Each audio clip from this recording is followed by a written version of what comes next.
자, 민법의 구성에 대해서 간단하게 좀 확인을 해 보겠습니다. 먼저 민법 총칙이라는 게 있어요. 그 다음 물권법이라는 게 있고요. 물권법.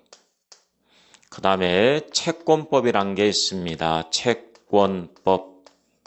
그 다음에 가족법이라는 게 있어요. 가족관계를 규율하는 가족법 이렇게 되어 있고요.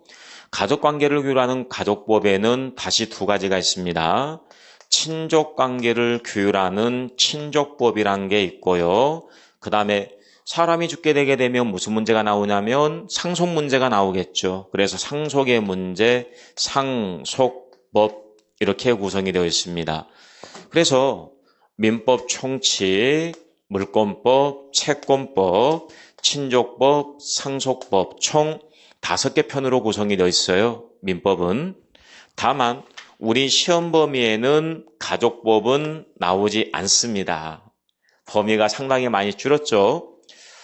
자, 그리고 앞으로 총칙, 총론이란 말이 나올 거예요. 총칙, 총론이란 말이 나오게 되면 여러분들은 공통분모를 생각하시면 되겠습니다. 공통분모를 뽑아놓은 거예요.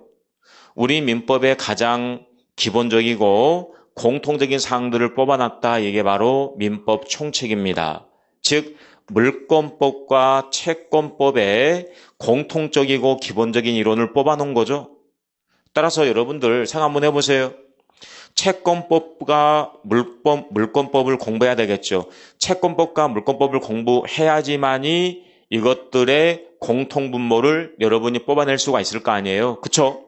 그래서 우리가 민법을 공부하는 순서는 여기부터 공부하는 게 아니에요. 반대입니다. 채권법을 먼저 공부합니다. 물권법을 공부합니다. 그리고 채권법하고 물권법의 공통분모인 민법 총칙을 공부하는 게 훨씬 더 논리적이고 여러분이 훨씬 쉽게 공부할 수가 있습니다. 그렇죠? 여러분들 채권법에서 우리가 뭘 공부하는 거냐면 계약을 공부합니다. 여러분들은 계약은 알고 있어요. 그렇죠? 의사표시 합의가 있으면 계약이다. 우리 삶 자체가 계약이거든요. 그런데 민법 총칙에 어떤 말이 나오냐면 법률 행위란 말이 나와요.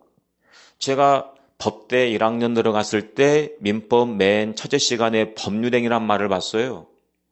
너무나 어려웠습니다. 법률행위란 말 자체를 제가 들어본 적이 없었거든요. 그래서 대부분 우리 중개사 공부하시는 분들이 맨 처음에 민법을 공부하는데 법률행위란 말 때문에 너무나 힘든 거예요. 법률행위다, 통정의 표시다, 비진의 표시다 너무나 어려운 말들이 계속 나오거든요. 그래서 민법에 재미가 안 생기고 재미가 안 생기니까 어렵겠죠. 그래서 포기할 수밖에 없는 부분들입니다. 그래서 저는 여러분들에게 강의를 진행을 할 때 먼저 채권법을 설명해 드리고요.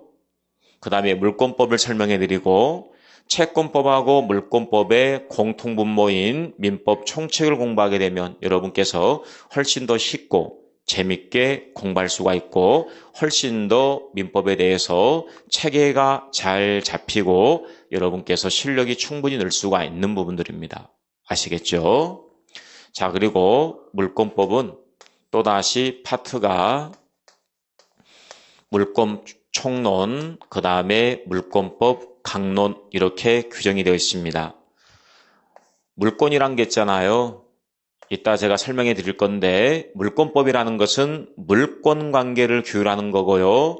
이 물권은 하나의 권리인데요.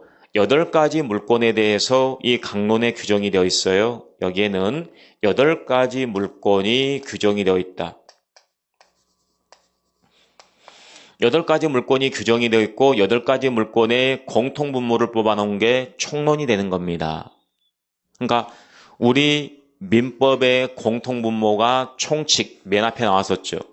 그 다음에 물권법에서 8가지 물권이 규정되어 있고 8가지 물권의 공통분모가 총론. 공통점을 앞으로 뺍니다. 마찬가지예요. 자, 채권법 있잖아요. 자, 채권법, 채권관계를 규율하는 법입니다. 그러면 이 부분도 마찬가지입니다. 채권법 총론이란 게 있고요. 채권법 강론이란 게 있어요. 그래서 채권을 발생시키는 개별적인 것들에 대해서 법에 규정이 되어 있고요. 이것들의 공통분모를 뽑아놓은 게 총론입니다. 상당히 어려운 부분인데 다행히도 이 부분은 시험 범위가 아니고요. 자, 이 강론에서 시험에 나오는 부분은 계약 부분이 시험에 나오고 있어요. 그래서 이 부분에 대해서 계약 총론, 그 다음에 계약 강론. 우리들의 일상생활은 계약이라 했죠.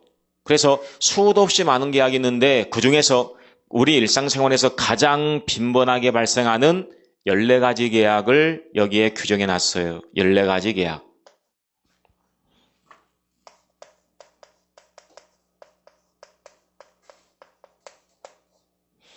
그래서 14가지 계약을 규정해 두고 이 14가지 계약의 공통분모를 앞에 빼놨죠. 총론이라고 빼놨죠. 그래서 항상 총칙, 총론이란 말이 맨 앞으로 이렇게 가 있는 것이죠. 그래서 우리는 이제 맨 처음으로 이 계약법에서 계약 총론, 그 다음에 계약 강론 이 부분을 공부를 하게 될 겁니다. 자, 여기서 문제가 총 10문제가 나와요. 자, 민법 총칙에서 10문제가 나오고요. 그 다음에 물권법에서 14문제가 나오죠. 10문제가 나오고요. 총 34문제가 되겠죠? 총 34문제, 6문제는 특별법에서 나오고 있습니다. 그래서 총 40문제로 구성되어 있죠.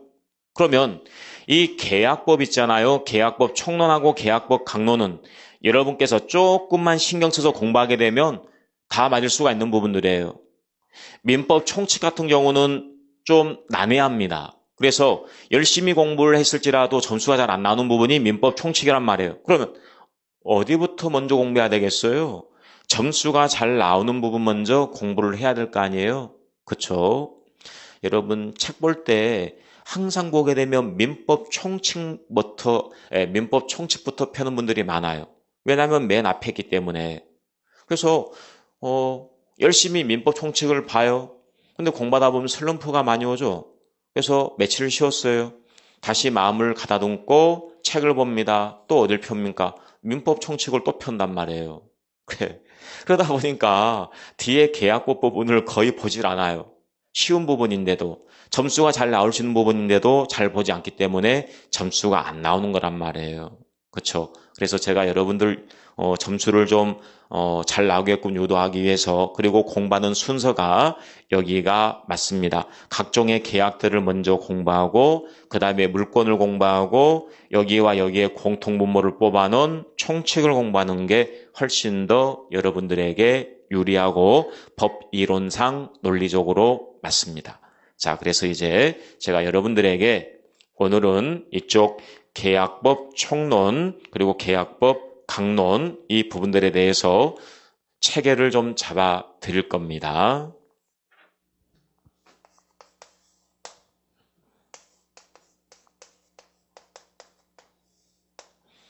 자, 계약 총론 그리고 계약 강론 이 부분이 있는데 여러분 계약 중에 가장